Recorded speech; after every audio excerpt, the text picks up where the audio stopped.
जय हिंद दोस्तों, आप देख रहे हैं कान्हा न्यूज़ और मैं हूं कान्हा। काफ़ी दिनों बाद एक वीडियो आप लोगों के समक्ष रखना चाहता हूं और मैं आशा नहीं बल्कि ये विश्वास करता हूं कि आप इस वीडियो को ज़रूर देखिएगा। चैनल सब्सक्राइब करें या ना करें, इससे कोई मतलब नहीं है। चैनल सब्सक्राइब करने से अपना देश नहीं बच जाएगा, लेकिन एक इंसान को अगर हम बदलने का प्रयास करेंगे तो कहीं ना कहीं हमारा देश बदलेगा और हमें ही बदलना है अपने देश को। सबसे पहले आप सभी लोगों को ये बात बता देता हूँ कि यदि अगर कोई व्यक्ति फर्जी एफआईआर करने का धमकी देता है, बिल्कुल नहीं डरना है। संविधान जो है अपने हक और अधिकार के लिए लड़ने का अधिकार देता है। अगर कोई अपना हक मारने का प्रयास करता है तो कहीं ना कहीं आप सभी लोग एक बात ध्यान देना कि उस हक को छीनने का प्रयास जो है वो आप करने का काम कीजिए।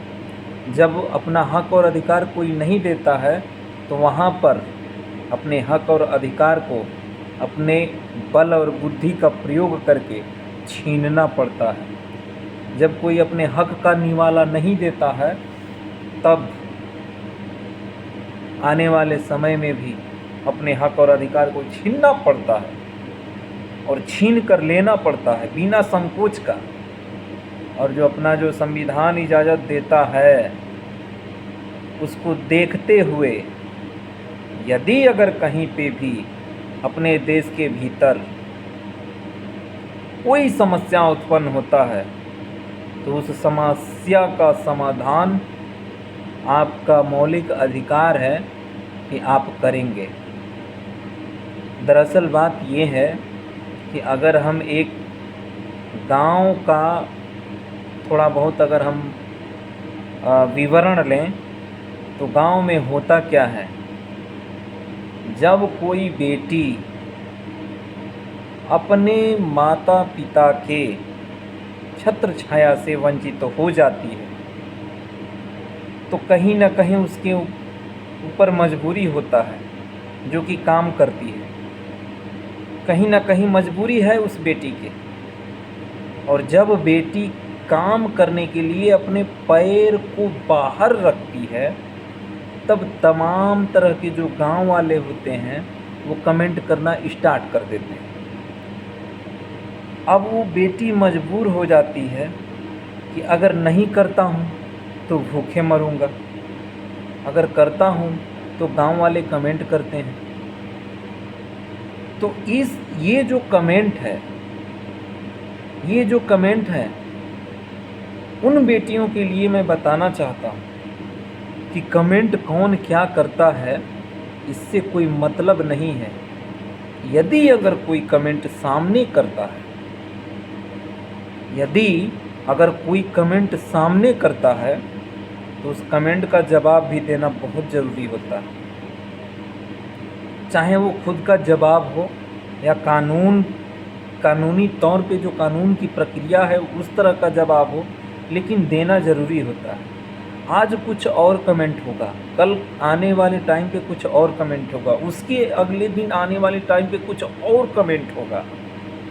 कहीं ना कहीं उस बेटी का जो माइंड है वो माइंड वॉश करने का प्रयास किया जाए और वो बेटी ये सोचने पे मजबूर हो जाए कि हम ना ही करें तो भला है। तभी तो उसका लोग नाजायज़, गांव के लोग नाजायज़ फ़ायदा उठाएंगे,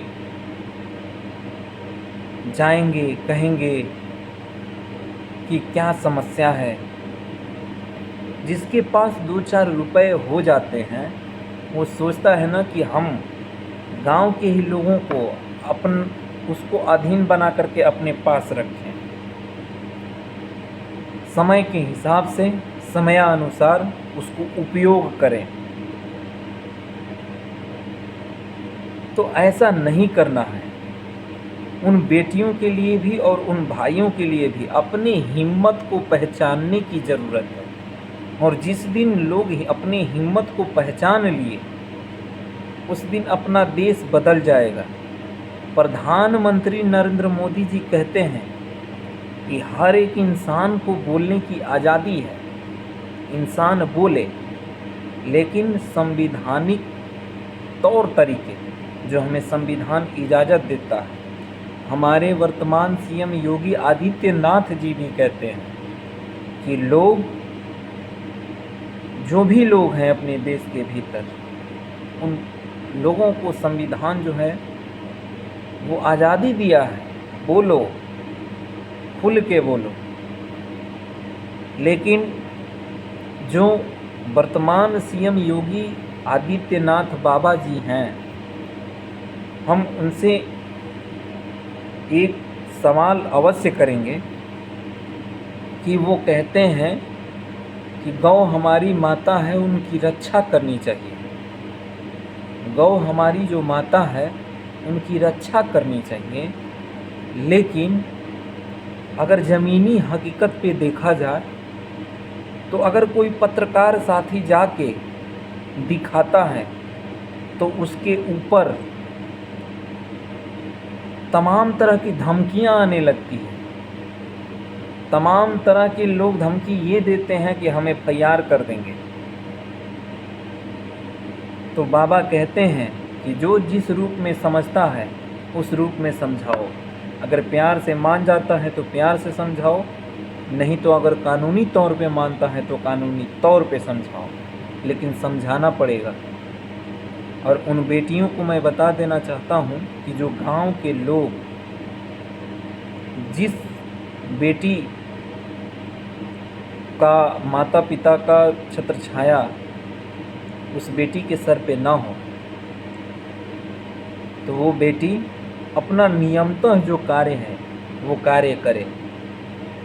दुनिया क्या बोल रही है, नहीं बोल रही है, बोलने के लिए सभी लोग मौजूद रहते हैं, लेकिन कोई दुख की घड़ी में साथ देने वाला नहीं है और होगा भी नहीं। समय आने पे हर एक इंसान का जो ये शरीर है ना, वो छोड़ के जाना पड़ता है। इसलिए मैं आप लोगों से कहना चाहूँगा कि आप अपना काम स्वयं कीजिए, किसी पे भरोसा नहीं करना है। अगर कोई आपके पर्सनल जीवन में कमिटमेंट करता है तो फिर आप लोगों को अगर खुद से समझाना है तो समझाइए। जिस तरह वो व्यक्ति समझना चाहता है उस तरह उस व्यक्ति को समझाने का प्रयास करिए। इसलिए फिर मिलेंगे आपसे नेक्स्ट वीडियो में। जय हिंद, जय भारत।